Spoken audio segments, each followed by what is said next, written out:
This supplement is designed for use with the Skirmish Sangin rulebook. Skirmish Afrika provides a fantasy version of a troubled continent in a modern world that is similar but subtly different to our own. The book begins with a map of Africa, spelt with a K, intended to show that this is a different continent to that which we know. The book then outlines the main nations on this continent, complete with a potted history, details on the military forces in the country, and some game statistics.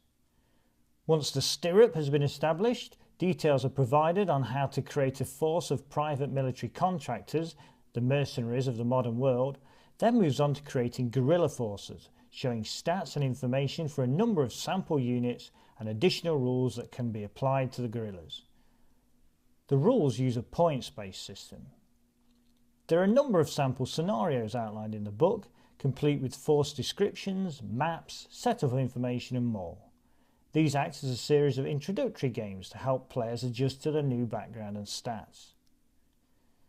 Once you're familiar with the rules and style of play, there is a campaign system based upon two of the nations outlined in the book, which includes sample mission scenarios that suggest what can be done to run your own typical campaign or use straight out of the book. The book also has information on sample UN peacekeeper forces, uniform images for the main nations, and a guide to building your own compound to use as scenery. Although much of the game information is only relevant to the Skirmish Sangin rule system, there are a number of ideas here that could be ported over into other settings.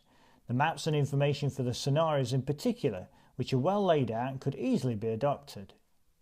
In addition, the whole concept of creating an alternative modern setting does attempt to tackle one of the moral dilemmas encountered by ultra-modern period gamers.